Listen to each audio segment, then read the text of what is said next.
We're the Elms. I'm Ryan. This is Annalise, Isabella, and Joshua. Joshua was diagnosed at 3 years old with glycogen storage disease type 1A. Joshua was born with low blood sugar in Florida. And we always thought that there was something that was off with his blood sugar. We thought maybe it was diabetes. We thought it was more of a growth hormone. He looked normal, but compared to other children of the same age, he was about a foot shorter. We went to a bunch of different hospitals in Florida, Michigan, and eventually here in Pittsburgh.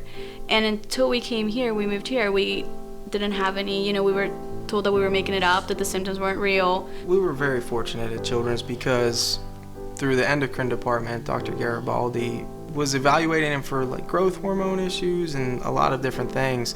And then he said, I think it is a rare disease called GSD.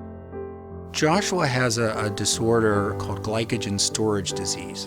Glycogen is kind of like slow-release sugar that the liver stores for when you fast, and that keeps your blood sugar level normal. Glycogen storage diseases are caused by enzyme deficiencies that keep that from happening, and so you can develop low blood sugar that can be life-threatening. It creates a lot of other metabolic imbalances that can lead ultimately to heart disease at a young age. The hardest part is getting diagnosed. When you read it, it's really bad and devastating, and when you meet some families and children that have GSD that aren't under great metabolic control, it's really tough. For sure he would have been dead if we hadn't come to Children's.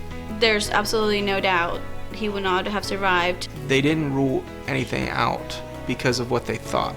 They took a very scientific approach, which is critical. The treatment for glycogen storage disease is still largely dietary. Because you rely on glycogen when you fast, the first thing we try to do is keep you eating frequently. We can also use a special version of cornstarch. Cornstarch is sort of slow-release glucose, which is a sugar. Your body doesn't metabolize it completely, but it can sort of nick a glucose molecule off at slow rates, and so individuals who otherwise wouldn't be able to go more than 4 to 6 hours without eating can oftentimes at least sleep 6 to 8 hours without interruption. He grew 8.5 inches in a year and a half because his growth hormones were finally being produced and released. He can do gymnastics when we couldn't put him in gymnastics before. He plays hockey, soccer, swimming. He couldn't do those things. The goals for treatment in this condition are to keep the blood sugar normal, to keep the other chemicals in the body normal, to try to keep the liver size small, and to allow the child to grow, gain weight, and develop normally. I'm still blown away that they were able to determine it. Yeah. Because, it's really that rare. You always heard the slogan of Children's Hospital, when you have children, be glad you have children. You have children, yeah. I never got that until we came here.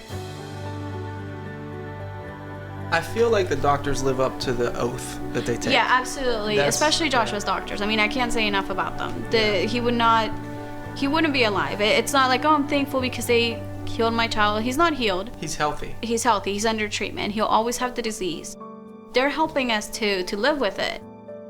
Children's Hospital will ensure that it's the right diagnosis and not just a diagnosis. That's a difference.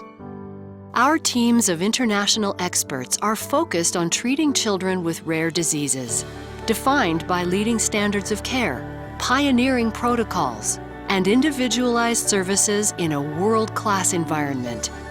At Children's Hospital of Pittsburgh of UPMC, you are not alone.